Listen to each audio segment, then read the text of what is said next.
O IBRAS surgiu em 2008 com a missão de capacitar profissionais da saúde para todo o Brasil. Já formamos mais de 270 turmas. Já foram mais de 5.000 pós-graduados na nossa instituição, além dos mais de 6.600 habilitados nos cursos de vacinação. E tudo isso nos 10 estados do Brasil em que atuamos. Os nossos cursos são nas áreas de farmácia clínica, estética, análises clínicas, práticas integrativas, oncologia, vacinação, entre tantos outros. Os nossos professores são o maior patrimônio do IBRAS. Todos possuem muita experiência prática e ensinam a partir de sua vivência profissional.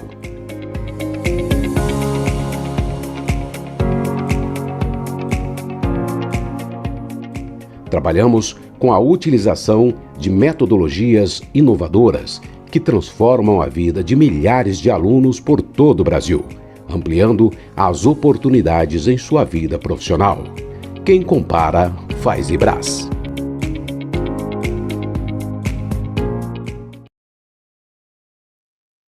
Estamos no ar.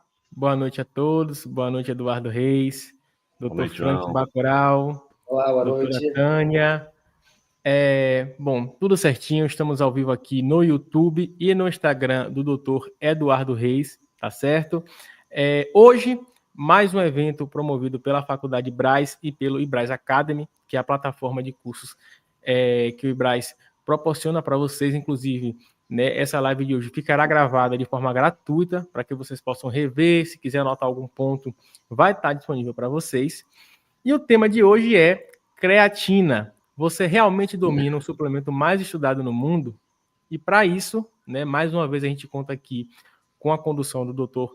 Eduardo Reis, e hoje, né, com o convite da doutora Tânia Rodrigues e do Dr. Frank Bacurau, que são referências no que tange a nutrição, né, e a saúde em geral, porque quando a gente fala de saúde, né, a gente faz um trabalho de forma holística. A gente aqui do IBRAS trabalha bastante com o público farmacêutico, hoje também com públicos de enfermeira e nutricionistas, e esse é um tema que acredito que serve para todos, não é não? E, de antemão, queria informar aqui alguns recadinhos chatos que a gente tem que passar. Quem quiser receber a lista de receber o certificado de participação, vai precisar preencher a lista de presença que a gente vai disponibilizar ao final da live, tá certo? Quem estiver pelo Instagram do Dr. Eduardo Reis, venha para o YouTube, o link vai estar na bio dele, tá certo? Ademais, já passa a palavra, mais uma vez, muito obrigado. Uma boa aula a todos, tá certo? E qualquer coisinha, eu tô aqui o tempo todo, tá? No backstage, se der qualquer probleminha, é só falar João, que eu vou estar aqui com vocês para poder auxiliá-los, tá certo? Boa noite e até mais. Perfeito, João. Vamos seguindo aqui com meus professores, meus mestres, minhas referências. Eu quis chamar aqui a professora Tânia Rodrigues, presidente da Associação Brasileira de Nutrição Esportiva, professor Frank Bacurau, que hoje também é nosso colega, mas é um professor altamente reconhecido aí na USP. Quis convidá-los para a gente falar de um tema que a gente discute bastante e que eu venho me preocupando e conversando também com a professora Tânia a respeito sobre uma tal essencialidade condicional da creatina, né? Vou passar a palavra para a professora Tânia, depois passo para o professor Bacurau. A gente vai fazer uma apresentação rápida e a gente já vai entrar nesse tema, porque a gente tem muita coisa para discutir. Tânia? Nossa, muito prazer em rever o Bacurau também, fazia tempo que eu não ouvia. Na verdade, o Bacurau é que é a nossa referência, ele que é o pesquisador aqui, a gente só usa as informações das referências, né? Eu estou muito honrada de estar com vocês, e quem sabe a gente consegue fazer aqui alguma reflexão, eu acho, né? A gente estava até conversando um pouco sobre o tema, mas é bom conversar, até se a gente tiver opiniões divergentes, também não vai ser tão ruim, porque a gente precisa fazer uma reflexão sobre a bola da vez, que é a creatina, né? Embora a gente já conheça há muito tempo, né, professores, agora ganhou a mídia, ganhou destaque para todas as faixas etárias, então acho que vale a pena essa reflexão. Eu sou nutricionista há 40 anos, então acabo também passando por essas fases de transição de suplementos e da evolução da nutrição mesmo, não só na suplementação, até nos conhecimentos de composição química dos alimentos. Acho que a gente tem uma ciência muito nova e que merece muitas pesquisas, e por isso essas discussões são muito importantes. Obrigada pelo convite, Eduardo. Perfeito. Frank? Bem, também quero agradecer o convite, é uma honra estar aqui com o Eduardo, com a Tânia. Eu me formei por educação física, mas lá por intermédio do Lancha Júnior, de Tânia, me conhecia, sempre me apaixonei pela nutrição, e depois acabei fazendo nutrição. Eu acho que esse tema aí é bem interessante, né? Inclusive, isso que o Eduardo falou, porque não é incomum a gente ver, por exemplo, que um determinado suplemento ele comece no âmbito esportivo, né? Que nem aquele primeiro livro que a Manoli falou, tá? Que lançou aqui no Brasil, que falava que a creatina começou na Olimpíada de Barcelona, que a maioria dos atletas usava. Né? Então, não é incomum um suplemento começar no esporte de alto nível e depois passar para o pessoal da academia e tal. Mas é isso que o Eduardo falou, que a Tânia estava comentando, que eu concordo com ela, é muito interessante isso. A gente que está um certo tempo nessas áreas, educação física, tem as modas, né? Mas a creatina, o Eduardo, aproveitando o que o Eduardo falou, parece que ela está fazendo um movimento também um pouco diferente, que é essa coisa da essencialidade, né? Porque não é a adoção de um suplemento por pessoa só de academia. Então, são as pessoas que estão pesquisando, estão dizendo assim, olha, pode ser que em tais fases da vida, para tais e tais populações, esse suplemento tem um papel diferente. Né? É uma coisa interessante que a gente não vê com todo tipo de suplemento. Né? A gente vê algumas vezes, mas é um aspecto interessante isso. É importante a gente lembrar que a descoberta em si da creatina, ela foi na época de 1832 por Miguel Chevreul, mas que ela passou a fazer parte assim de pesquisa e ser utilizada aí como parte de referencial para rendimento, performance a partir de 1992, a partir das pesquisas do nosso grande professor Harris. E nessa linha do tempo que a gente está conversando, a creatina, logicamente, foi sendo muito estudada. A gente considera o suplemento que é mais estudado em relação aos efeitos ergogênicos. É importante lembrar que ela não é um nutriente essencial, não é um carboidrato, uma proteína, um lipídio, uma vitamina, um mineral. Então, ela é, quando sintetizada no fígado, a partir de 3 aminoácidos. Então, nós temos, então, um suplemento que não é um nutriente essencial, que exerce um efeito ergogênico reconhecido, que foi muito estudado. Então, a partir da Olimpíada, ela ganha notoriedade, ela é reconhecida, ela começa a ser estudada.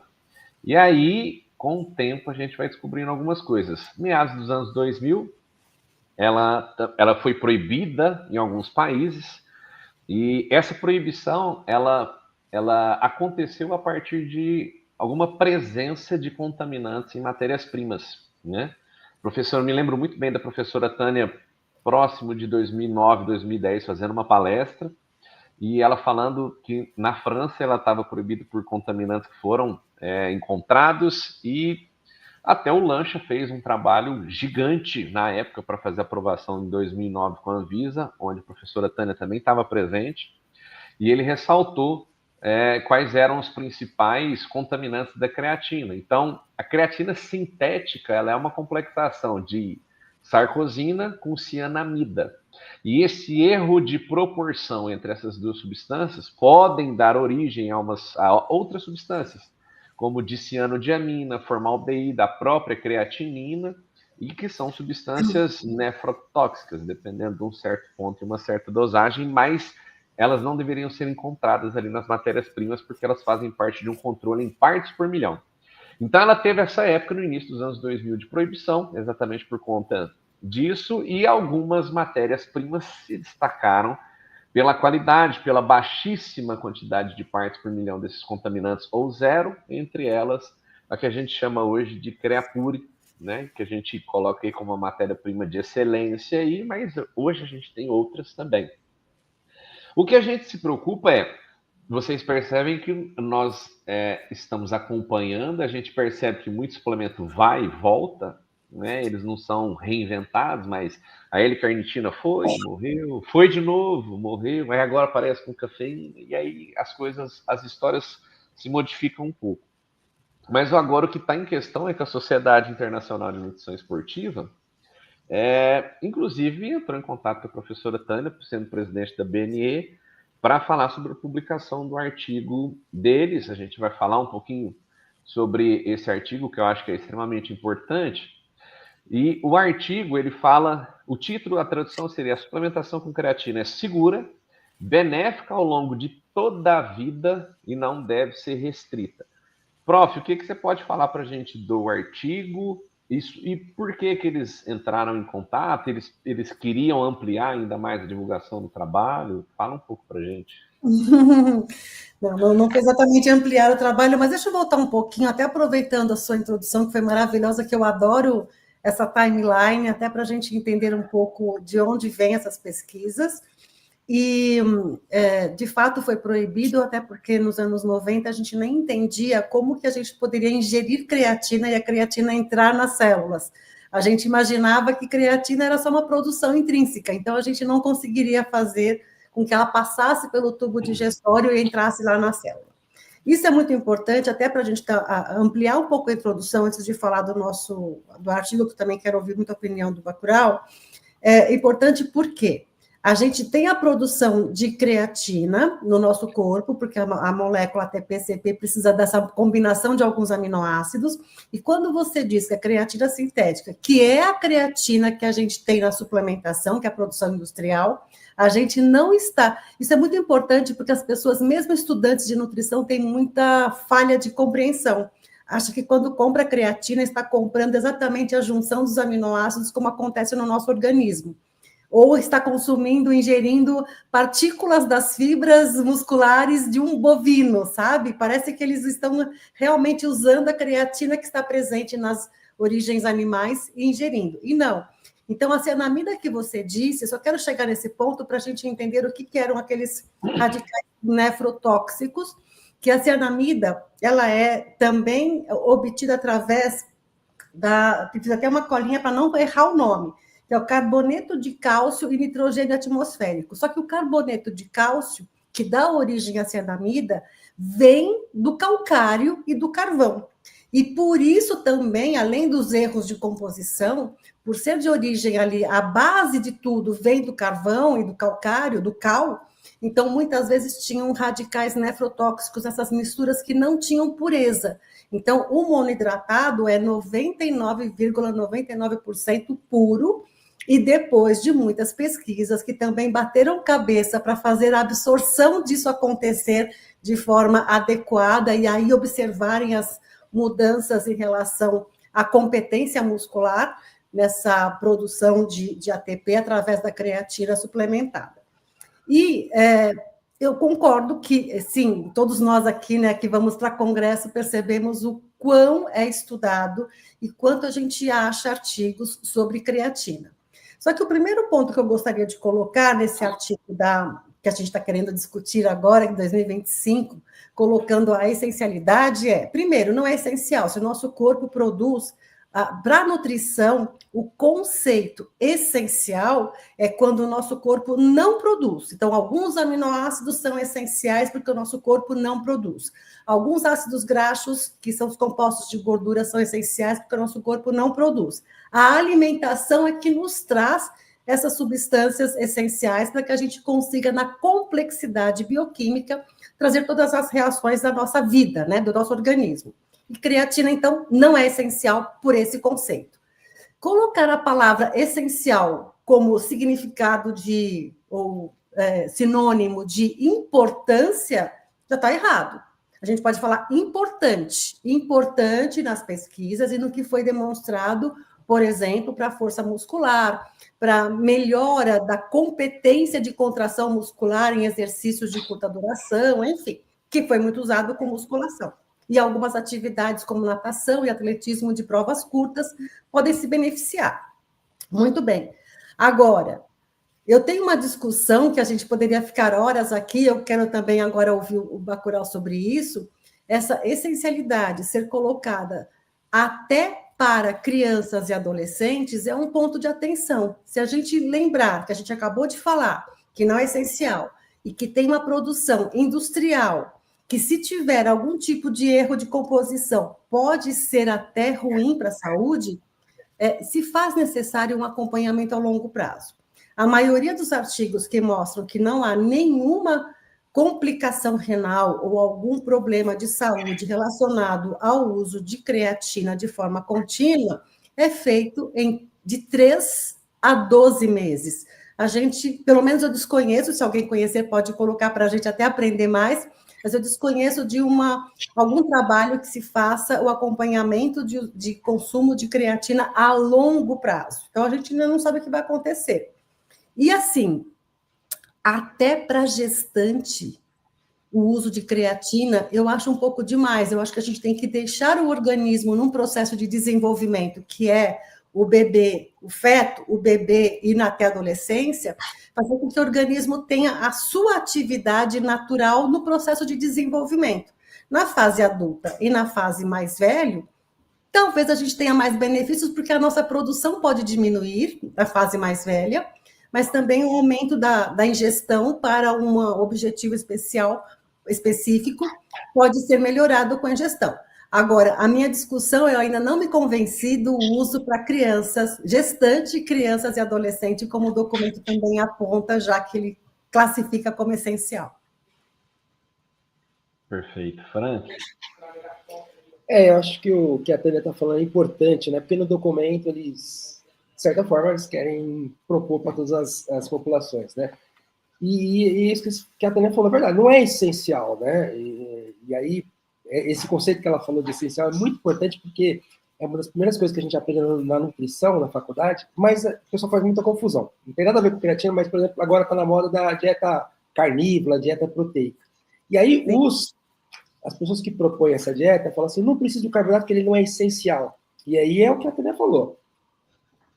Que você não precisa ter ele porque você produz, mas não quer dizer que ele não seja importante para a fisiologia. Né? Então, é essa coisa que ela falou. Ele não é essencial, a gente produz. Agora, eu concordo com ela o seguinte, e aí eu acho que a nutrição hoje, a ciência da nutrição, o pessoal da nutrição, está cada vez mais importante, porque, além das ofertas ser muitas, as pessoas estão cada vez, por incrível que pareça, ficando perdidas em termos de nutrição, né? A Tânia falou uma coisa aí que a gente, assim, ao longo da carreira vai ver muitas coisas, mas eu tenho a impressão, eu particularmente, que na minha época, comecei como estudante, tinha coisa que era já mais estabelecida e a gente queria descobrir novas coisas. Hoje parece que o pessoal também tem um passatempo de querer desmentir aquilo que já está meio consolidado. Então, 5 frutas que você não deve comer, por exemplo, essa moda, não come fruta, que fruta faz mal. Você fala, caramba, que loucura, né? Então, o que eu acho que a Tânia falou um ponto importante aí é o seguinte, o próprio artigo lá da sociedade fala o seguinte, que a produção de creatina também depende do estado fisiológico. Então, se a gente juntar as coisas, eu acho que o que está acontecendo aí, às vezes, assim, eles citam lá, por exemplo, que alguns estudos mostraram que crianças que tinham mais creatina no organismo tinham um crescimento melhor, por exemplo. A grande questão aí que eu vejo é que talvez as crianças não tenham uma boa produção porque ou elas estão sedentárias, ou elas estão inflamadas, ou elas... E aí, né, se a gente pegar, ou a alimentação não está atraindo, porque tem muito esses modismos, corta isso, corta aquilo, né? Vamos cortar na alimentação, e também o fisiológico. Então, eu acredito que o indivíduo que não está com o fisiológico bom, inflamado, sedentário, etc., ele não vai produzir também. Mas eu concordo com o que a Tânia falou. Aí a gente vai naquela primeira, vamos dizer assim, não é um dogma, né? Mas que a gente aprende na faculdade de nutrição. É claro que a suplementação tem aquela coisa da praticidade. Mas se eu conseguir, de repente, pela alimentação... Porque o Adriano falou uma coisa também que, né, claro, não vamos aqui botar em questionamento a boa-fé de ninguém, mas será que a gente pode sempre confiar que os produtos estão perfeitos? Né? Não vou nem falar só sobre a creatina, porque aqui no Brasil tem essas regras da creatina, muitas vezes nem creatina não tem, né? Mas será que a gente sempre pode confiar? Vamos dizer assim, que tem a creatina, mas a gente vai confiar sempre que isso está top, não tem contaminação, né? A gente, por exemplo, quando vai fazer pesquisa no laboratório, a gente nunca usa uma creatina, por exemplo, comercial, porque a gente tem que ter um laudo para saber se aquilo está perfeito. Né? Então, eu acho que a Tânia falou uma coisa importante, quer dizer, grávida, criança... Então, eu por uma perspectiva fisiológica, eu não duvido que criança ou grávida precisa, assim como mulher pós-menopausa, que tem estudo que fala que o estrogênio mexe muito com o conteúdo de creatina. Mas aí eu concordo com ela, assim, será que precisaria suplementar? Será que não precisaria? Aí é a questão. que eu concordo com o que a sociedade está falando, que sim, eu acho que é importante nas várias fases da vida. Mas talvez investigar um pouco ali, por que talvez a ela falou no idoso, por que no idoso não está produzindo bem, por que não algumas grávidas, as crianças? Sem chegar numa situação que o idoso não produz, mas será que não é porque ele está sarcopênico, né? Está perdendo massa, o principal estoque ali dela é na massa magra, né? Então, ele está abaixo, então vai ter problema de cognição. Eu acho que precisa... Eu concordo com eles lá no trabalho, dizendo que sim, parece que a creatina é aquilo que eu falei. Normalmente, a gente vê um suplemento, que ela falou, você também falou das modas, vão em volta, mas acho que a creatina, em função dos pesquisadores continuarem nessas últimas décadas pesquisando e achando coisas diferentes, ela não saiu meio da moda, ela continua. E uma coisa diferente é que ela está mostrando outras fontes. Né? Você procurar câncer, creatina tem, parte cognitiva tem, parte de crescimento tem tudo. Mas aí eu acho que a Tânia, e eu também concordo com isso, no ponto de saúde, talvez uma visão conservadora. Né? Será que precisa da criança? Todas as crianças geralmente produziam isso. Por que as crianças agora não estão produzindo? Isso aí, para pensar um pouco isso. Inclusive, no trabalho, eles vão fazendo alguns apontamentos, né? E quando eles falam de crianças e adolescentes, eles falam que elas se beneficiam, né? E olha que interessante. Uma coisa é você conseguir criar um viés para justificar o uso de alguma coisa. Isso na ciência é muito fácil. O Frank, facilmente ele consegue explicar isso para a gente. Se eu tirar, por exemplo, um grupo controle, provavelmente eu consigo demonstrar muita coisa que às vezes não tem eficácia nenhuma. Mas quando eles falam sobre crianças e adolescentes, eles falam que a baixa ingestão dietética foi associada a crescimento reduzido, menor massa muscular, maior percentual de gordura corporal. E a suplementação ela é segura e recomendada como forma econômica de suprir necessidade. Creatina não tem caloria. Comida nada, né? Comida não precisa. Isso foi a principal coisa do artigo que eu fiquei assim, falei, caramba, eles colocam lá por dólar, né? Que a carne, que o peixe é caro, que o suplemento é baratíssimo. Eu falei, imagina, é isso. Né? É a mesma coisa assim, a ingestão baixa, ela não beneficia o crescimento, a suplementação pode ser utilizada para suprir, mas peraí, se o problema é a alimentação, o que nós temos que resolver é a causa e não a consequência. Toda sempre para qualquer tratamento de saúde, a gente sabe que isso é básico, isso é a primeira aula que a gente tem em qualquer curso da área da saúde. Então, se o problema é a alimentação, a gente resolve com a alimentação. Se é seletividade alimentar, se tem algum problema a ser resolvido, é com a alimentação que nós vamos resolver. Aí eles colocam nos artigos que para a gente chegar a uma dosagem de 3 a 5 gramas de creatina seriam necessárias muitas gramas de carnes, peixes, e isso ou pode não ser acessível, ou pode ser mais do que o necessário, e aí isso gera o uso da suplementação de creatina. Isso, para quem está há muito tempo na área, parece criar um viés para a utilização da suplementação. Nós sabemos que a creatina ela é vital para o metabolismo energético celular, ok, concordamos. Eles ainda conseguem meter o bedelho em relação à restrição legislativa. Como a gente acabou de falar, o ano passado teve uma análise de 30 marcas de creatina, 7 creatinas não tinham nada lá dentro. Então, a legislação de cada país ela é responsável pelo controle da suplementação que cada país comercializa. Então, isso já é uma coisa que eles não têm nenhum direito de meter o bedelho. E aí o que acontece? Eles vêm falando sobre benefício em saúde e desempenho, eles falam sobre segurança, citam 680 estudos clínicos de 12.800 participantes. Eu dei uma puxada aqui também, Tânia. Nos artigos que você falou em relação a 12 meses, tem um do Crader em 2003, que ele acompanhou 98 atletas suplementados com creatina com 20 gramas na fase de saturação, depois 5 gramas por 21 meses, sem alterações clínicas relevantes e 50 biomarcadores. Atletas. Teve um estudo em idosos com 12 meses e associado ao treinamento resistido, 8 gramas de creatina, preservação da densidade mineral óssea no colo femoral, comparada com o controle que perdeu 3,9%, enquanto que a creatina perdeu apenas 1,2%. Então, houve ainda uma perda e teve também um outro artigo com futebolistas adolescentes durante 12 meses. Que é seguro, a gente tem percebido que alguns artigos têm relatado. Ok, mas até quando a gente fala os principais apontamentos em relação à saúde e desempenho, quando a gente vai falar em números, ganho de massa muscular, ganho de velocidade, potência, os próprios artigos falam, se não for treinado em potência, não tem ganho de potência. Se não for treinado em força, não tem ganho de força. Assim como o Stuart falou a semana passada em relação à dosagem de proteína, ganho de força. Você pode colocar aquela quantidade de proteína, se não houver o treino de força, não tem ganho da força.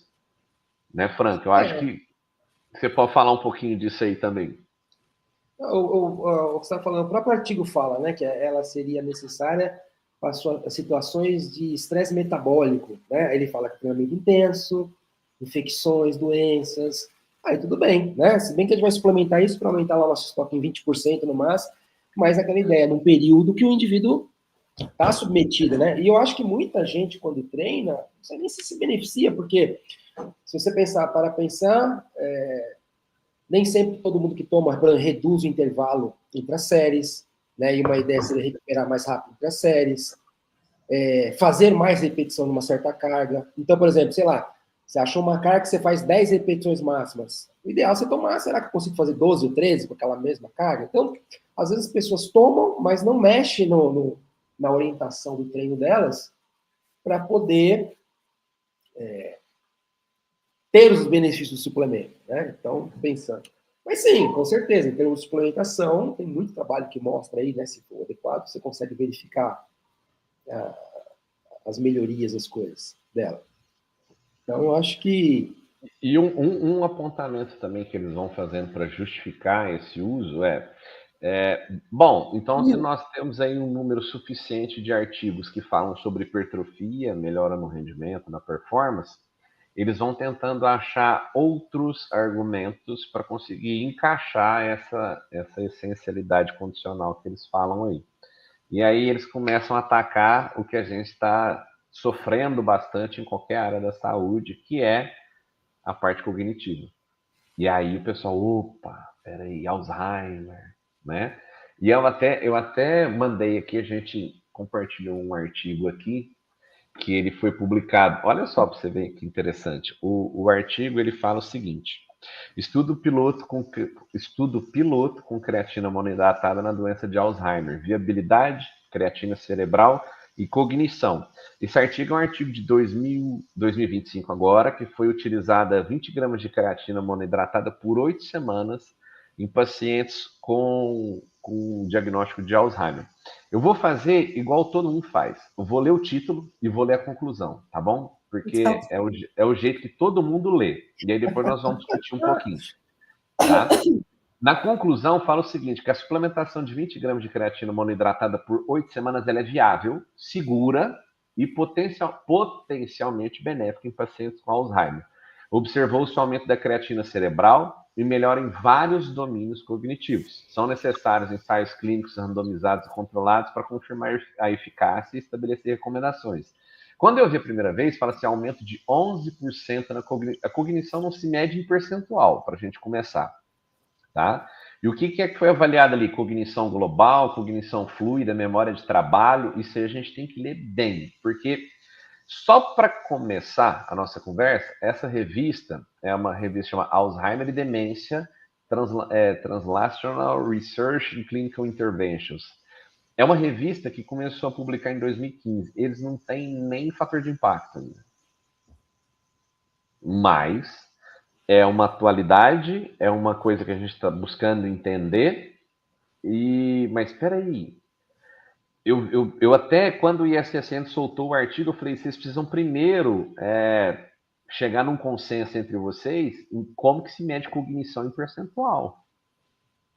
Porque a gente mede força, né, o Bacurau, força, potência, em percentual a gente até acredita.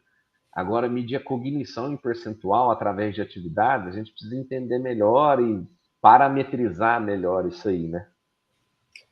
Acho que é o que você falou, apesar de já há bastante tempo, eu lembro mais uns 10, 15 anos eu estava na FESB, eu lembro do Rui Cury falando de achados no cérebro de veganos, vegetarianos, né? Então, ok, você acha que está menor, tal, e aí você precisa... Eu gostei de uma coisa que a Tânia falou que é bem interessante. Ela falou no começo que, às vezes, o aluno, por exemplo, pega um colágeno. A Tânia falou uma coisa legal. Como é que se faz a propaganda do colágeno? Fala assim, sua pele está ficando ruim, não sei o quê, coma colágeno. E aí, a pessoa que não é da área, ela vai, na cabeça dela, você, ao consumir o colágeno passa bonitinho e o colágeno vai... É colágeno, então colágeno com colágeno melhora a tua pele. E aí a Tânia falou uma coisa bem interessante. Ela falou, você não está consumindo os elementos que no seu corpo vão fazer a creatina, já é um composto, né? Então, o que eu estou dizendo é assim, então, tudo bem, entendi talvez ali que nos neurônios, né, ou nas células da glia, nos neurônios, eles especificam muito bem, tem menos, então vou dar, então provavelmente eles falam que é questão de metabolismo energético, né, a gente sabe que as células da glia, os neurônios, precisam ter uma certa quantidade de energia para funcionar bem, e claro que a cognição vai ser uma parte, uma resposta disso. Mas aí tudo bem, aí é que eu falo o que a Tânia disse. Se está baixo o conteúdo, você ministra e vê que tem alguma diferença, já não está no fisiológico normal, né? Você já está em outra situação. Ou porque eu provoquei, porque eu fui vegano, hoje eu até dei risada, eu acho engraçado me mandar um negocinho, né, documentário, acho que aquele rapaz, o Dado Dolabella, ator, ele falando assim, era um podcast, ele falou assim, pô, eu tô bolado por tomar leite. Aí eu comecei, era bem curtinho, né? Porque quando a gente toma leite, a gente está tirando o leite do bezerro. E aí, claro, tudo bem, né? Mas o bezerro desmama com 60 dias, aí se você continuar ordenhando a vaca, ela continua produzindo leite. Então as pessoas têm essas ideias, né? Eu achei engraçada a ideia, porque ele achava que o produtor do leite, é claro que a vaca é inseminada para poder ter o bezerro, produzir o leite, só que o bezerro com 60 dias ele é desmamado e você continua ordenhando e a vaca continua, o bichinho continua produzindo leite.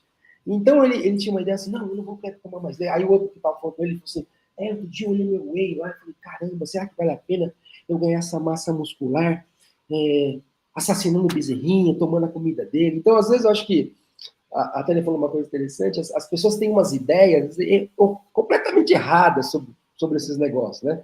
E o que você falou, Eduardo, é isso. Não necessariamente você ter ou não ter um suplemento vai fazer com que aquilo ali se traduza. Até porque, se a gente pegar uma pessoa que de fato tem Alzheimer, a célula já não está funcionando muito bem. E cuidado, não necessariamente ela não está funcionando muito bem, porque ela não tem a creatina, a estrutura dela.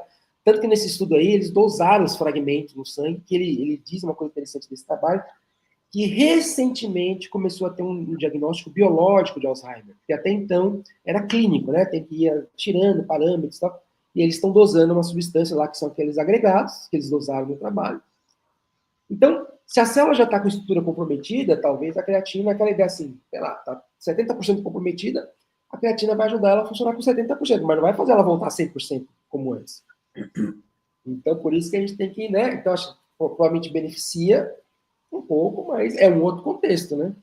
Então, tem que ver. É importante, deixa eu até falar uma coisa também que eu li recentemente, não sei se vocês viram, mas sabe concussão, que é aquele traumatismo leve cerebral que acontece com futebol, enfim, parece que tem uma melhora com o uso da creatina. Então, mas assim, uma recuperação de lesão, e a gente está falando de pessoas jovens, né? Recuperação de lesão, foi o que você acabou de falar. Uma célula que já perdeu a sua função, será que a gente vai reativar com essa substância sintética, né? Não tenho uma certeza. E também concordo com você, Eduardo, como é que a gente mede o percentual de melhora numa situação cognitiva, né? Que as pessoas extrapolam, Frank, você falou uma coisa super importante, né? Como as pessoas extrapolam uma pesquisa que foi feita com 12 meses com atleta para todos os indivíduos do mundo. Fora que quando a gente vai olhar também conflito de interesses, a gente encontrou vários autores com conflitos de interesses nos seus artigos, né? Então, eles são speakers de produção de creatina, eles são advisory board de muitas empresas que trabalham com suplementos, eles são, às vezes, até pesquisadores dentro de uma indústria farmacêutica ou de uma indústria de suplementos. Então, isso não é ruim? Não é ruim, mas será que não houve uma busca de artigos, de referências para o seu artigo que conduzisse para uma conclusão esperada que fosse bom para aquelas pessoas, né? Então, isso também a gente tem que discutir bastante. E uma coisa também que eu vi é que, então, na concussão a gente tem uma melhora para recuperação de lesão, e quando se mede o aproveitamento, o aumento da creatina nas células cerebrais, ela é muito menor do que acontece com as células do músculo esquelético, mas acontece.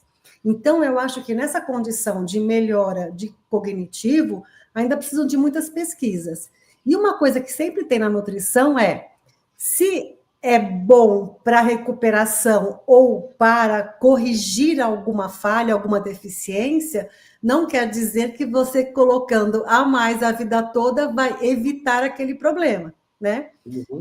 Por exemplo, se a gente não quer perder sódio numa corrida de longa distância, não significa que eu tenha que me entupir de sal antes de entrar num exercício. Ou seja, vou aumentar minha pressão arterial com excesso de sódio 1 mês antes ou 2 meses antes, para não faltar sódio na prova. É só uma analogia até boba, mas para dizer que às vezes a gente usando a dose certa, no momento certo, eu tenho muito melhor benefício do que se eu já começar a dar tiro de canhão em situações que ainda não precisem nem de tirinho de espingarda, sabe? Assim, a gente adiantar muito uma solução que ainda não teve o problema, por exemplo, né? Sofrer antes que aconteça, não sei. Eu acho que a gente ainda precisa de mais pesquisas para cognitivo em especial. Legal. Para ressaltar o que o Frank ressaltou também, o que a Tânia falou, sobre achar que é extremamente pontual o uso da suplementação, uma das discussões em relação ao Alzheimer é sobre a beta-amiloide e a partir dessa quantidade, dessa proteína presente, se entende a possibilidade do agravamento do Alzheimer. E uma das coisas que vinha sendo questionada era que a suplementação de creatina não era suficiente para aumentar a concentração de creatina cerebral. Sabe o que eles fizeram, Frank? Você que gosta de atualidades aí, eles fizeram uma creatina nasal. Eu vi isso aí. Inteligente, hein? Não passa o cérebro? Quero ver agora. Tome. Diminuiu a distância. E esse artigo, inclusive, veio citando que a suplementação de 20 gramas dia aumentou em 11% a creatina cerebral. Então, esse artigo ele tem sido citado por isso, por falar que há melhora cognitiva, por falar que aumenta a concentração de creatina cerebral. Então, são duas discussões que estão sendo atuais aí. Mas, já, como eu disse, a gente já começa na leitura inicial. Uma das coisas importantes que a gente tem que ver também, que a gente nunca busca isso, é sobre, primeira coisa, entender se há um conflito de interesse, né? E no artigo do ISSN tem. Então, afirmam que alguns autores, como Douglas Kalman, atuam em conselhos consultivos de empresas que vendem creatina, 3 marcas, e José Antônio, que já foi. Extremamente polêmico. Você conhece ele pessoalmente, prof? Já vi no congresso. Ele é extremamente polêmico porque ele foi o cara que publicou utilização de 3,4 e 4,4 gramas de proteína por quilograma de peso corporal. Verdade. Ele é listado como CEO de uma empresa no setor. Então, 2 ali já estão com um pezinho ali. Tem muito interesse em que seja uma conclusão muito positiva para qualquer faixa etária, né? A Tânia falou um negócio que eu acho que é importante. Por exemplo, quando ela falou que a analogia é boba, mas não acho que é boba. Quando ela falou, por exemplo, vamos pegar uma vitamina. A gente tem lá um RDA de vitamina C e tal. Então, se você der muito mais que aquilo, a célula não vai melhorar a função dela. Abaixo, ela melhora, porque ela não está tendo o suficiente para ela funcionar. E aí, o que eu acho, em termos de homeostase, por exemplo, quando a gente faz suplementação para o músculo, você aumenta a 20%. Aquilo, ou seja, o corpo, provavelmente, ela falou do sódio, o corpo ele tem uma margem para alguns elementos muito mais rigorosos que outros, ele tem uma margem. Então, não vamos pensar que lá no caso do músculo esquelético, ele permite, através da suplementação, que você aumente um pouco. E isso, principalmente, quando você associa isso ao treino. Vamos pensar assim. Então, é o que você falou. Aumenta um pouco, porque a célula ela tem um pouquinho de plasticidade, ela fala assim, bem, eu estou sendo submetido a muito estresse mecânico, eu posso melhorar minha via energética, então cabe um pouco mais de creatina sendo armazenada aqui. E aí ela usa. Né? Tanto que se a gente pegar os primeiros trabalhos, que nem você falou lá dos primeiros trabalhos, aquela suplementação que falar tomar 20 a 30 gramas na primeira uma semana, se a gente pegar os trabalhos originais, ele falava que no primeiro, segundo, terceiro dia aproveitava um pouco, mas já no terceiro ou quarto, quase tudo que você já estava jogando fora. Então, para saturar com o processo de saturação rápida. Então, a gente provavelmente tem, talvez para sódio, potássio, que estão ligadas à eletrofisiologia, muito pouca margem, mas alguns outros elementos um pouco mais de margem, que vai depender muito do estado fisiológico que a pessoa solicita, do tecido, né? E aí que vocês estavam falando, que eu acho que é uma coisa importante, que essa coisa da cognição, se um trabalho de Alzheimer está sendo publicado, piloto, em 2025, realmente é uma coisa ainda meio... Né? Quando você fala, a revista ela é translacional, ou seja, ela tenta combinar lá, estudo experimental de animais com humanos, tá? Mas ainda é uma coisa meio... Né? E aí você vê que a proteína que eles estavam vendo lá era justamente proteína glicada. E aí você pega Alzheimer, grande maioria deles são diabéticos, né? Muito diabético. Então aí é o que eu falo. Eu acho assim que nutricionista é um cara, como eu digo, um profissional que cada vez mais vai ser importante no mundo. Por quê? Porque as pessoas estão cada vez fazendo mais loucuras com a alimentação, né? Então, as pessoas estão desaprendendo a se alimentar. Então, eu tenho um aluno na USP e ele trabalha num time de futebol aqui de São Paulo, bem grande, né? Aí ele falou, pô, professor, quando eu vejo, assim, lá nesse time aqui, os principais fatores que determinam o desempenho, aí ele falou, é a fisiologia do exercício, é a lesão e o treinamento. Ele falou, eu não vejo muito nutrição. Aí eu falei para ele, peraí, essas pessoas que estão no clube lá, elas se alimentam onde? Não, elas fazem café da manhã, almoço, no quinto no clube. Eu falei, tá vendo? Só o fato de eles estarem tendo uma dieta correta, orientada por nutricionista, eles já estão... É que, assim, existem vários fatores responsáveis pelo desempenho esportivo, por exemplo, e a nutrição é aquele pano de fundo. Às vezes você não percebe ela ali, porque quando ela é bem feita, a nutrição bem feita é mais ou menos alguma coisa da fisiologia do seu coração. Se o seu coração está batendo, se não tem defeito, você não percebe nem que ele existe. Ele está ali. A hora que ele começa a dar problema, tudo é ruim. E a nutrição, muitas vezes bem feita, ela é isso. Ela está sendo ali, né? Ela está suprindo tudo ali. Você fala, foi o treinamento mais importante. Mas, meu amigo, se você não tivesse esse suporte nutricional, você ia conseguir treinar isso? Então, aí a pessoa, né, fala, nutrição não vale para nada. Então, a pessoa não está vendo adequadamente as coisas, né? E aí, por outro lado, às vezes vem também essa visão do cara querer forçar a mão, né? Forçar a mão.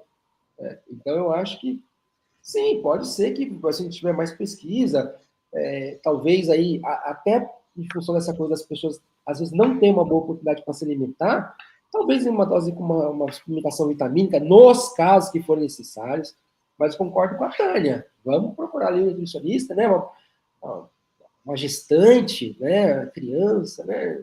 Então, a gente vê na faculdade hoje que os adolescentes de hoje crescem mais que todos os adolescentes, né, aí os caras não estão crescendo. Eu concordo que em alguns casos que talvez a alimentação não esteja correta, pode atrapalhar.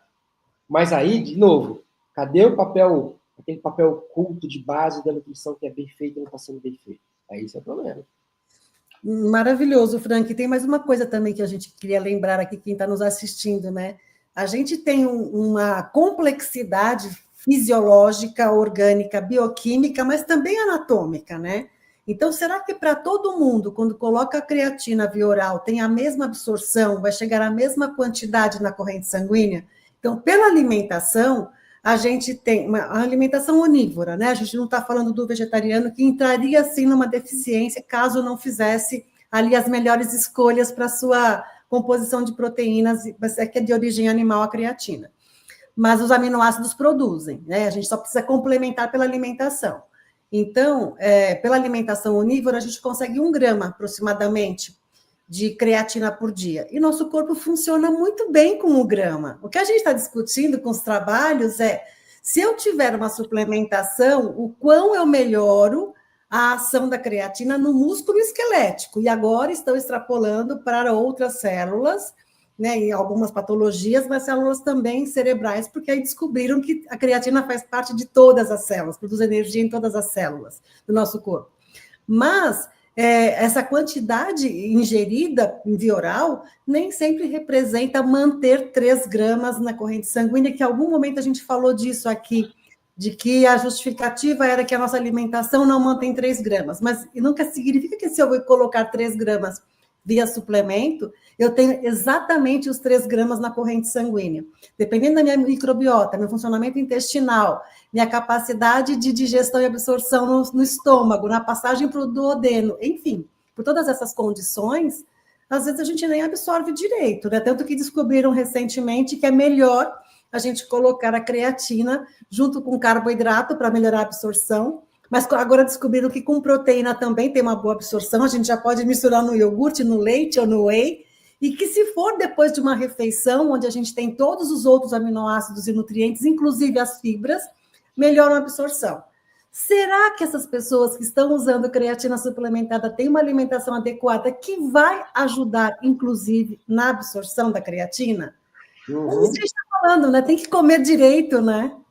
Sim, sim. Eu acho que o organismo, acho que ele foi feito para ter todos os nutrientes ali numa alimentação, de alguma forma eles têm um sinergismo um com o outro, né? Aqueles estudos que pega a proteína do ovo separada ou o ovo normal. E quando você absorve o ovo normal, você absorve mais proteína do que as proteínas. Então, tem alguma sinergia entre os componentes aí que você falou, da alimentação total, o carbo, outros aminoácidos, que faz de alguma forma aquilo ser melhor aproveitado, né? Só para eu lembrar aqui, a gente está com o chat aqui também, tem algumas perguntas.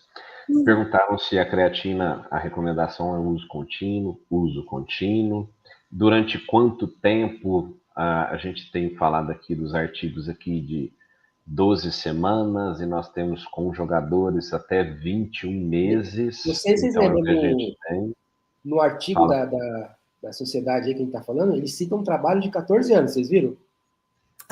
Não, eu pulei essa parte. Eles citam. Mas aí, provavelmente, são aquelas pessoas que têm danos inerentes do metabolismo, né? Deficiências genéticas do metabolismo. Excelente. Aí perguntaram aqui, 2 pessoas perguntaram sobre transtorno do espectro autismo. Eu fiz parte de uma banca de um nutricionista que apresentou um trabalho de uso de creatina para autismo. Logicamente que nós temos que identificar primeiro o espectro que a gente está falando, né? Mas o que é importante ressaltar é que, normalmente, indivíduos com TEA, eles foram identificados polimorfismo em genes que atuam no metabolismo de creatina. Então, tem 3 aqui que eu lembro, que é a GAMT, GAMT e o SLC6A8. Então, são 3 genes ali envolvidos com o metabolismo de creatina e que o espectro autista aqui pode ter algum polimorfismo aí no metabolismo com esses genes aí. Bom, existe algum artigo de alto impacto que fale sobre isso? Ainda são muitas investigações, porque sugerir o uso de creatina para o autismo, logicamente, como a gente disse, nós não estamos querendo sugerir que ela vá melhorar os efeitos, né, do autismo, mas ele pode ser benéfico em alguma coisa. Então, o que se estuda em relação a crianças, idosos, no autismo, no Alzheimer, ela pode beneficiar em alguma situação? Então, o ponto central é esse. Ela perguntou aqui também sobre a sobrecarga renal. Os artigos têm apontado que não. Logicamente, nós falamos inicialmente sobre os contaminantes da creatina. Se ela de fato for uma matéria-prima que garante a segurança, não é para ver, né? A Júlia perguntou aqui sobre a creatina em goma, excelente pergunta. Nós estamos numa época muito difícil para o mercado de suplemento, onde eu não tenho nada com nenhuma empresa de suplemento, então eu posso falar as coisas que eu escuto de bastidor. A Anvisa acabou de colocar como um problema no mercado um teste de estabilidade. Então, se você tem um whey com 7 sabores, você tem que fazer 7 testes de estabilidade. Se você tem 180 suplementos, são 7 testes de estabilidade, são todos os testes de estabilidade. Então, isso pode quebrar algumas empresas do setor. Esse teste de estabilidade, na farmácia, isso é muito comum de ser feito. Então, isso vai gerar um problema. E uma das discussões é a creatina em goma, ela é estável? Porque a creatina em meio aquoso, normalmente ela aumenta, com o tempo, temperatura, meio aquoso, ela vai aumentando a concentração de creatinina. Algumas marcas não estão fazendo creatina em goma, porque dizem que ela não é estável dependendo do prazo. E a creatina em goma feita hoje, ela não vai ser consumida amanhã. Ela vai para o estoque, vai para o distribuidor, vai ser transportada, e aí depende da temperatura que esse transporte acontece. No Brasil, nós temos um transporte muito fresquinho, né? Isso chega até a prateleira para depois ser consumida. Então, algumas marcas têm questionado o uso da creatina em goma, apesar de várias marcas já estarem bombando aí o marketing em relação a isso. Isso gira outro problema. Se começar a aparecer empresas de suplementos advindas de empresas farmacêuticas, não se assustem, tá? Então, esse teste de estabilidade que a Anvisa propôs não foi à toa. Foi para selecionar o mercado e daqui a pouco começa a aparecer algumas novas aí, tá? O pessoal tem perguntado mais um horário. Ainda não se definiu o melhor horário, se é antes, porque a creatina que você toma agora não vai ser utilizada daqui a pouco. O que a gente faz, o uso da creatina é para saturar os estoques, para que a gente consiga, de fato, ter uma quantidade significativa. Isadora, gomas, caramelos, tudo que tem atividade de água aí que não seja um pó, pode ser que essa estabilidade seja comprometida. Não tem sobrecarga em rins. Gisele disparou uma metralhadora de pergunta aqui agora. Não tem sobrecarga em rins, né? Deixa eu ver. Vantagens do uso da creatina. Normalmente o pessoal tem associado a creatina com o aumento da massa muscular, desde que, lembrando, a dieta tem que estar adequada, aumento da força, desde que o treino seja de força e a alimentação esteja adequada, né? Mas eu vou deixar para a Tânia complementar alguns efeitos positivos do uso da suplementação. Só para mim é? Não, o Frank vai dividir isso daqui.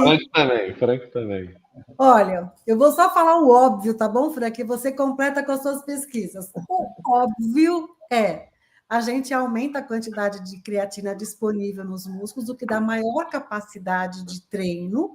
Consequentemente, a gente tem uma microlesão muito mais frequente, porque os treinos podem aumentar as cargas. E com uma alimentação adequada, com essa planilha de treino adequado, a gente tem uma recuperação melhor.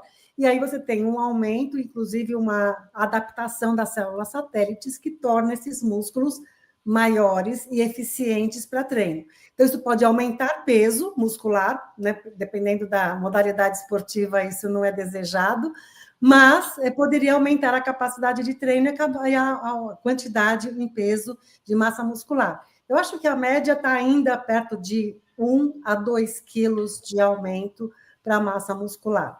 E agora o Frank coloca as outras vantagens, então. Eu acho que a gente vai ver nos próximos anos aí muitas pesquisas, porque a creatina, a gente tá, o Catania falou, né? A gente está acostumado a pensar nela como uma creatina fosfato ali parada, uma parte dela no músculo, mas a creatina ela funciona como uma lançadeira de energia para a mitocôndria, né? Então ela faz essa transferência de energia fosfato ali para o ATP. E por que eu estou falando isso? Porque muitas e muitas doenças e alterações do organismo são problemas mitocondriais. Então a gente vê no músculo, no coração, vários problemas mitocondriais. Então, e claro que, se a gente para pensar, por exemplo, a atleta está muito preocupado com a recuperação de exercício. A gente até comentou aqui agora. E aí, quando, por exemplo, você faz exercício, lá tem microlesão, aqui tem uma inflamação, aumenta a necessidade de energia entre as células que estão fazendo esse processo. Então, provavelmente, essas células vão ter lá seu chunte de creatina mais ativado, junto com o metabolismo de glicose. Então, a gente vai ver muito, porque a creatina é uma coisa diferente, muito de muitos suplementos, porque ela faz, primeiro que se fosse um suplemento, um ergogênico, a gente fala que é um ergogênico nutricional, mas ela pode ser entendida também como um ergogênico fisiológico, ela é parte do sistema, ela é parte do sistema de energia. E diferente dos outros nutrientes que podem fornecer, dos macro, que podem fornecer calorias, é o único que repõe sozinho, quer dizer, né, você vai lá, consome, desgasta, assim que você para, o metabolismo de energia suficiente, ela regenera. Então, ela tem um papel muito importante no metabolismo celular, na estabilização da célula, tem efeito antioxidante, né? Até perguntaram aqui a questão do lúpus, né? A gente tem um professor, um colega nosso lá na USP, o Bruno Gualano, que trabalha com o lúpus e a creatina. Então, como ela eu acho que é importante, né? Se a gente para pensar, a gente vai ver muita coisa de creatina, mas por quê? Porque ela é parte importante de uma via energética na célula. E muitas patologias vão alterar o sistema energético celular, né? Ou no treinamento isso acontece, ou uma patologia, uma infecção, um envelhecimento, uma coisa assim. Então, invariavelmente, alguém vai, ou seja, qualquer coisa que a gente olhar assim e falar assim, olha, o metabolismo energético dessa célula não está bom. A creatina, provavelmente, ela vai ter algum papel ali. É claro que eu acho que o Eduardo falou ali, talvez, a gente fala às vezes numa linguagem mais técnica, ele falou dos polimorfismos, que são alterações genéticas, né? O que eu acho que é importante e eu acho que a Tânia trouxe bem isso, para quem pensa na nutrição e tal, a gente tomar cuidado que muitas das patologias, das doenças, o próprio treinamento, é multifatorial. Então, a gente vê assim no YouTube. Um alimento que se você comer vai resolver sua vida. Gente, isso não existe. Porque, na verdade, as condições... Vamos pensar na obesidade, uma condição. É multifatorial. Então, em alguns casos, você vai ter que corrigir uma coisa, no outro vai ser outra, nos outros vai ser os dois. Então, quando você pensar em genes da obesidade, assim, aí sai mais de 10 anos atrás, 10, 15 anos atrás, os caras já sabiam mais de 600. Então, na prática, a creatina, muito provavelmente, ela pode, com o tempo, a gente vai ver aí, ajudar em contextos que, tentando para aquilo que a Tânia falou, em contextos que comprovadamente ou o indivíduo está deficiente, ou o indivíduo não pode mais produzir, ou o indivíduo perdeu a capacidade de absorção. E nesses contextos onde a fisiologia não dá conta, muito provavelmente a gente vai ver benefícios da creatina nisso. Mas mesmo assim vão ser benefícios que não vai melhorar a cognição 100% Alzheimer, porque é multifatorial, né? Ninguém disse até hoje que todo mundo tem Alzheimer. A gente sabe que tem algumas condições que são predisponentes ali e tal, mas é muito provável que para alguns indivíduos algumas condições sejam mais importantes que outras, né? A gente fala câncer de mama. São subtipos de câncer de mama. Então, daqui a pouco, a gente vai falar, Alzheimer tem multifatores. Então, dificilmente, eu acho que do que a gente dá para falar hoje, para quem trabalha principalmente com nutrição, tomar muito cuidado com essa ideia do... Assim como na educação física tinha o exercício completo, né? O melhor exercício, o exercício completo, antigamente não falava que era natação, sei lá, aquela coisa. Tomar cuidado com aquela ideia do alimento completo, o alimento que é a fonte da juventude, que é o santo grau dos alimentos. Isso não vai existir. Eu acho que a Tânia falou muito bem. O nutricionista, ele está hoje cada vez mais importante, porque ele precisa ensinar as pessoas que nutrição não pode ser algo restritivo, algo que se dá o luxo de manias, né? E agora todo mundo inventa uma mania agora. Modismo, mania. Então, eu vou comer só, que nem um leão, vou comer só carne, água e sal, porque o leão come isso. Porra, o leão é um leão, né? Ele tem um metabolismo totalmente diferente. E tem um baita bafo também, né, professor? Verdade. O gorila é muito mais forte que o homem, agora tá nessa moda, né? 100 homens contra o gorila, só que o gorila só come vegetais. Então, tem que tomar cuidado com essas coisas, né? Então, eu acho assim... Pode falar, Edu. Só para complementar aqui, a Sheila perguntou sobre bariátricos. A gente tem artigo para bariátricos, mas é engraçado que, assim, na hora que você vai avaliar um artigo até 24, 25 do Dias, eles testaram 8 gramas de creatina no período pós-operatório, mas eles treinaram força. Então, é aquilo que a gente estava falando, sobre as combinações. O de lúpus... teve um artigo que testou 0,1 grama por quilo de peso corporal, mas sem grandes modificações. Então, sim, são áreas que ainda estão em expansão, né? Então, a gente vai ter mais artigos aí para frente, porque, como o Franco falou, é uma tendência de se estudar um suplemento que faz parte aí do nosso metabolismo. Eu só tenho que adiantar aqui, nós temos que encerrar, que a professora Tânia também tem um outro compromisso. Eu queria dar alguns recados. Nós estamos fazendo essas lives para lançar a nossa pós de nutrição esportiva pelo IBRAS. Então, estou fazendo uma série de convites aqui para grandes amigos e professores. Na próxima live nossa, nós vamos falar de esteroides. Vai estar o professor Zé Henrique Bonfim, o Eduardo Haddad, o Sardinha, estará com a gente na live também. E as pessoas que fizerem a inscrição aí da nossa pós-graduação aí, nós vamos enviar um e-book, né, com algumas dessas principais informações em relação à creatina. Confesso que alguns dados aqui que nós temos aqui são muito bons, que estão inseridos nesse e-book. Então, quem fizer a matrícula aí da nossa pós-graduação, leva aí esse e-book de creatina. E quem ainda não conheceu, o João está passando aí, mas vai ter acesso aos nossos materiais, aos nossos professores aí, para vocês conhecerem as grades curriculares. Eu queria agradecer demais a presença da Tânia, do professor Bacurau. 1 hora para vocês é muito pouco. Eu ficaria aqui umas 2 horas fácil conversando aqui, sem ver o tempo passar. Ô, Tânia, queria que você encerrasse, deixasse um recado para o pessoal, para você ir para sua próxima reunião e não quer te atrasar também. Pois é, eu tenho reunião com o futebol americano agora. Boa! Demais, hein? Sim, super, super. Primeiro, obrigada mais uma vez pelo convite. Foi uma honra estar com você, Frank Bacurau. Fazia tempo que eu não via. É sempre um prazer também estar com o Eduardo, meu querido colega, amigo. E o meu último recado aqui é para que todos acessem o nosso guideline. A gente tem agora uma diretriz brasileira de nutrição esportiva, que ficamos muito honrados da ABNE fazer essa organização. Então, é o primeiro documento de diretriz para a nutrição no esporte, feito por uma associação de nutrição, porque a gente tinha 2 que era pela Associação de Medicina. Então, foi um grande avanço. Ficou enciclopédico, como disse o professor Burini, que foi um dos revisores. Ficou muito grande, mas para ser primeiro ele tinha que ser mesmo. Então, eu convido todos a lerem.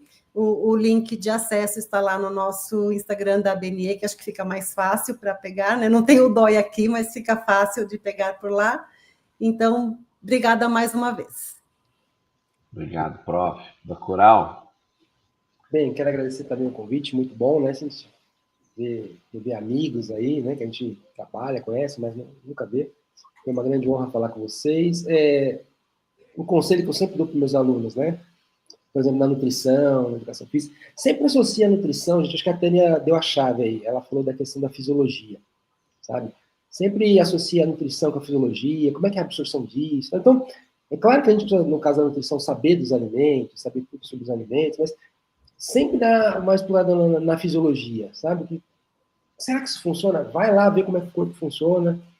E é isso. E aí, claro, vou deixar até escrito aqui, fazer minha propaganda, falando francamente. Eu tenho um canal no YouTube, já que a gente está no YouTube, né? Francamente, tá aí o nome dele aí no chat, falando francamente. Manda lá no grupo, doutor, que eu vou fixar nos comentários e mandar também no grupo do WhatsApp, tá? Eu mando. O pessoal tá lá. Lá tem vários artigos, inclusive artigos de creatina na imunidade, creatina sistema imune, que eu pego os artigos e vou comentando. Então tem bastante coisa lá. Mas foi uma honra aí falar com vocês. Obrigado por vocês. Depois a gente passa também o Instagram de todo mundo, né? Vai tá fixado aqui nos comentários e nós vamos encaminhar também lá no grupo, né? Que a gente tem com nossos inscritos. E lembrando que essa live ela fica gravada e depois vai ser disponibilizada também. Logo correto? Após, já está disponível. Então ela acabou a live aqui, já está disponível para vocês, tá certo? Perfeito. Tânia, muito obrigado. Frank, muito obrigado. Muito bom estar com vocês e espero estar com vocês presentes também em breve. Obrigada, queridos. Boa noite para todos. Valeu, João, pelo auxílio aí, meu querido. Obrigado, João. Um abraço. Tchau. Um abraço. Pessoal, só um recadinho para quem está aqui. Assine a lista de presença para que vocês recebam o certificado de participação, tá certo? Está disponível aqui nos comentários, tá bom? Deixa eu tirar aqui o doutor. Bom, doutor, mais uma vez, muito obrigado. Doutor Frank também que está aqui, muito obrigado. A doutora já tem uma reunião, tá certo? A Faculdade de Goiás agradece imensamente. Novamente, né, como eu sei que o tempo está corrido, a gente já colocou aqui para vocês, colocou no chat todas as informações sobre a nossa pós em nutrição esportiva. Então, acessem a página. Nosso time comercial também vai entrar em contato com vocês que preencherem a lista, quem estiver no grupo, né, para que vocês, quem tiver interesse e querer saber um pouquinho mais sobre isso, tá certo? Então, fica o convite. Muito obrigado a todos e até mais.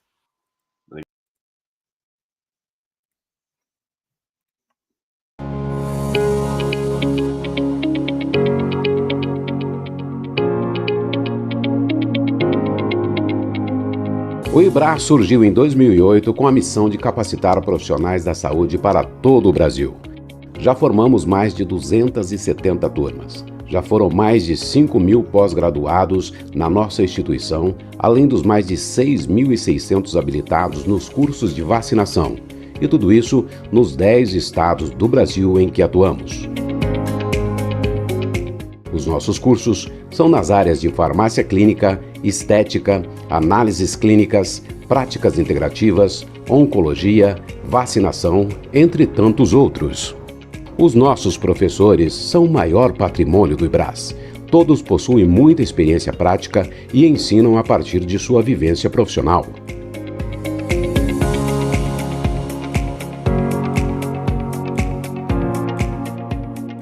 Trabalhamos com a utilização de metodologias inovadoras que transformam a vida de milhares de alunos por todo o Brasil, ampliando as oportunidades em sua vida profissional.